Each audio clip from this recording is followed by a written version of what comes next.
Well, hello everybody, how you doing? In this video I wanted to talk about something different other than outboard engines. I thought I might tell you about my experience regarding owning a boat, the budgets, the costs, in the first year or year and a half of having our boat, and tell you what I've spent, and show you, and it really is a budget boat, it's a cheap boat. So, but it can run into more money than what you pay for the boat. So I'm going to show you what we spent in the boat, how much it costs to store it, all that sort of thing, so you can get an idea when you buy a boat how much it costs to keep it and run it. So we'll crack on getting into that, and I've got some videos. I'm just going to narrate over them, and we'll and some photos, and we'll show you what's what. Right, thank you, see you in a bit. So let's introduce our wee boat. This is a 22-foot Kestrel that we bought for 500 quid for a chap at Benfleet Yacht Club. Hey everybody, remember to buy a good respirator. You need to be healthy to sail a boat, remember. So this will be the boat on launch day. We're getting it ready to bring across the Thames estuary. Before we show that, let's crack on with some numbers. These are some of the things I bought for the boat. This is my basket for Pirates Cave, but you can buy your stuff anywhere. It's just that this is local to me and that's where I usually go. So always first, you've got to have life jackets. I've got loads of life jackets, but I bought a couple for Pirates Cave just to have new ones, so I knew they were in good service. Second thing I bought was a load of mooring lines, 4 in actual fact, but I did have some. You have to be able to tie your boat up to the dock or moorings or stuff. The next thing my boat needed was some running rigging and halyards. So I bought a load of line for that. I've put this in the basket, but I actually bought loads of different colours and stuff for different things. And of course you need fenders to stop yourself from bumping into the dock while you're on there, or bumping into other boats when you make a mistake. I also treated Swift Escape to some new blocks and a block for the main sheet. So it didn't really need it, but I wanted new ones, so I got them. They're not as cheap as I thought they might be, but they're not really expensive either. And of course you need to anti-fill the bottom once every year or a couple of years maybe. So as you can see, my bill for this basket is 533 quid. Always look for deals. I always look for deals. You'll find these things cheaper if you look around on the internet. So this is us launching at Benfleet Yacht Club.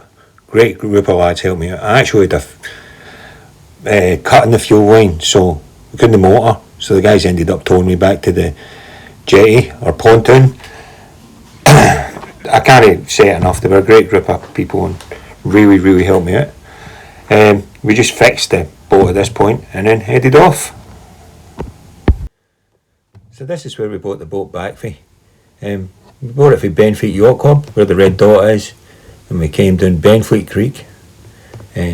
Slowly but surely navigating through. The creek's quite difficult to navigate through. And then it ended up being in 2 stages. So we rounded Southend Pier and headed up to Shoebury Ness. Now this is a whole other story as to why we done this. The weather was bad, so we ended up, and I probably wouldn't have left if I had more experience, the experience I have now. But I didn't, so we left, as you do when you're a new boat owner. After that, we headed across the Thames estuary on another day, up the Medway, and arrived at our mooring up in our sailing club. Now this is a whole other story. This whole journey, I'll make another video about it one day. It was fun and adventure. Well, we were moored at Shoebury Ness. We did make it onto the telly. You can see rich holiday, poor holiday. This is a little journey across. This is just some pictures. It was a nice fine day. We just motored across with a little outboard. I already owned the outboard. I will include it in the costings, but I already owned it. So, but if you need to buy one, you'll have to include it in your cost for buying a boat.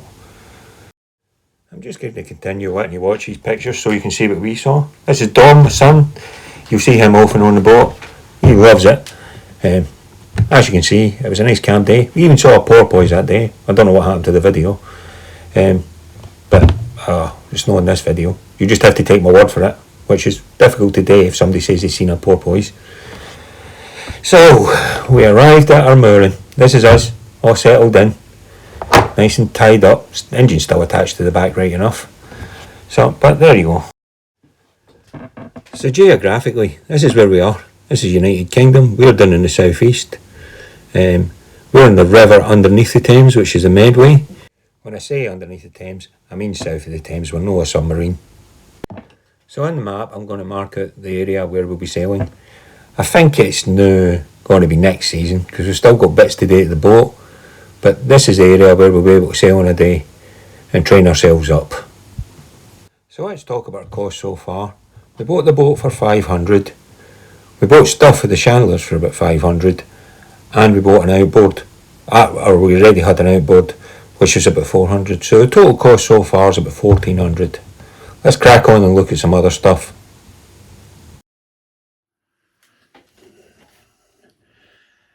So at this point, we're at 1400 quid. That's for owning a boat, fixing up a few bits that I had to fix up, and paint the bottom, and buy an outboard if you have to buy one. As I said, I already owned one. Now, I think it's important to say at this point that we bought a cheap boat, therefore we had to do 500 quid's worth of stuff. If you bought another boat for 3 grand or 5 grand or 10 grand, you might still have to do these things. The running and rigging might still be rubbish. You might want new blocks. You will have to paint the bottom still. So the cost won't go away if you buy a more expensive boat, unless you buy one that somebody's done all the work to, and it's sitting there on the hard, ready to go in the water, ready to go. So I think it's important to point out that whilst this was a cheap boat and we spent some money on it, we could have bought a more expensive boat and still had to spend money on it. So there you go. But we'll crack on with what we've got left today.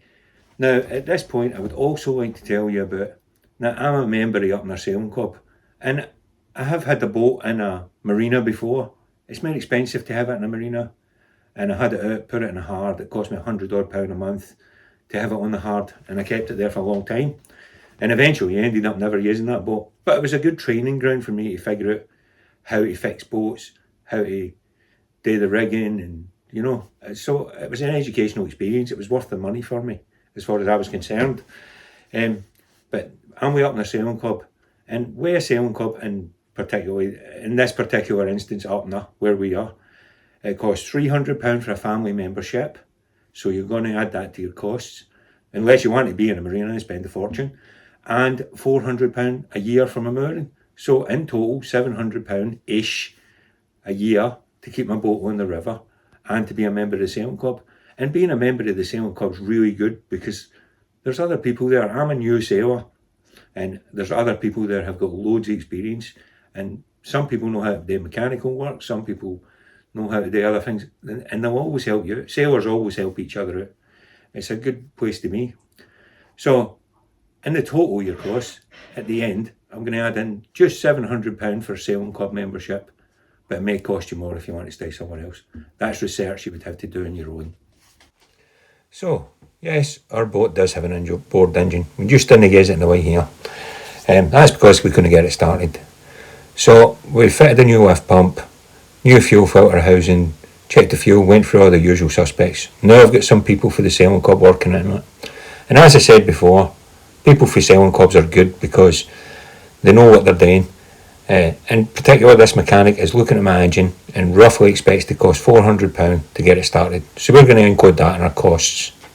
So with some bits, lift pump, etc., our costs are about 650 quid.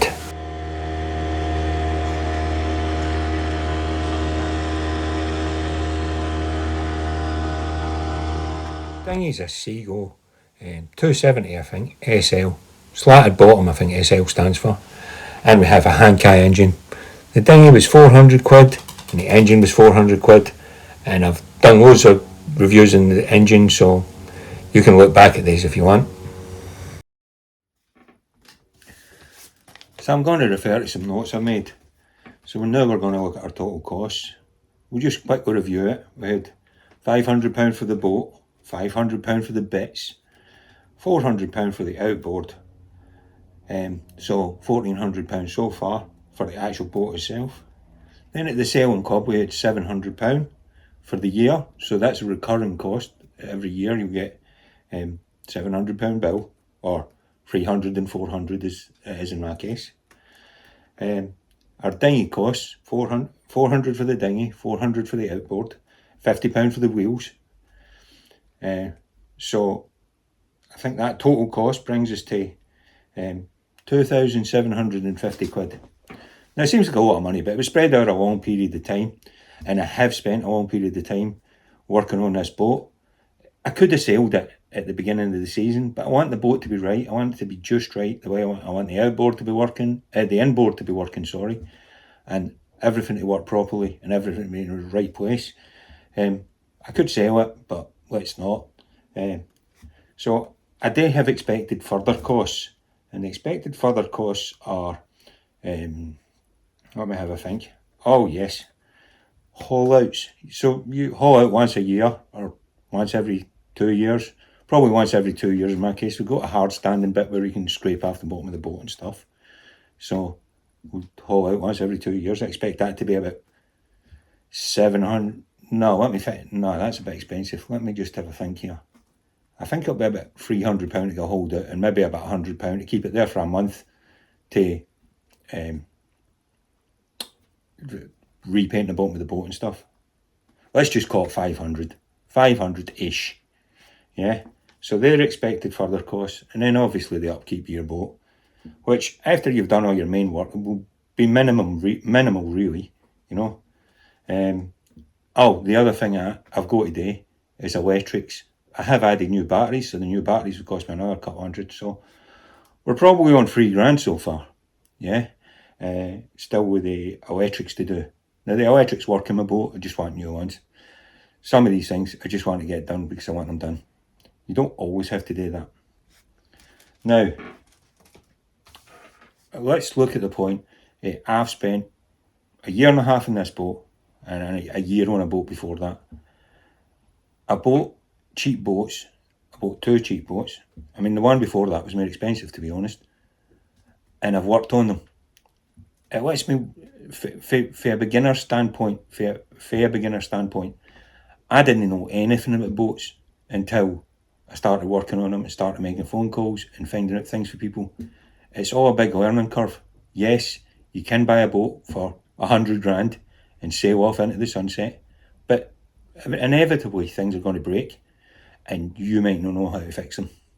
So from my standpoint, I thought it was a good idea to buy a cheap boat and learn how to do everything. Then when I'm out in the sea, or the middle of the Medway as it is at the minute, and something goes wrong, I can go, oh, I can fix that. And I can fix it, and I've got some spare parts and stuff in the boat, and I can just go and fix it. If I didn't do that, I would have to phone the Coast Guard, and they would have to come and get me, and they would send the RNLI. Important point, if you're sailing, probably pay the RNLI something, even if it's just in one of their charity boxes, because at some point, you might need them. Okay, I think that's maybe it for this video. So, let's see. I'll just have a wee think, and if I've got any more to say, I'll come back to you.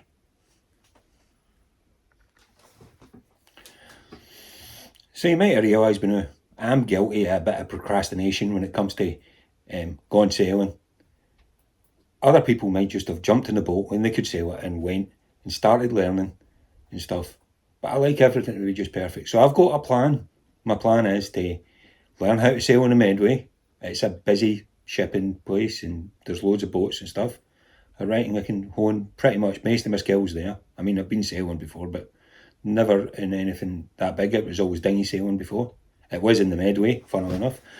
And then, so we might get the boat out this year, and then a couple of times, and then we'll definitely do next season because the boat will be finished and ready to go.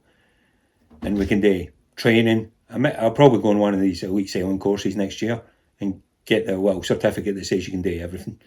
I'm looking into that.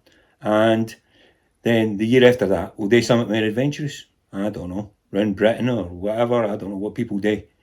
Depending on how much time I can get off work, obviously. You know. So, that being said, this is the end of the video. It'd be really good if you could subscribe to our channel. We're going to make more videos.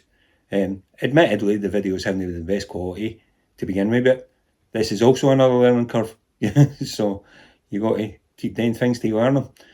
Okay, it was good to see you all. Good to talk. I hope this was helpful and gets more people out there buying boats. And at least if you look on Facebook Marketplace, when you look at a boat and it says it's 500 quid, you'll have an understanding of how much it costs after you spend your 500 quid, because it's no £3,000. Probably end up being 3.5 or 4. Okay, right, thanks for your time. Cheers, bye.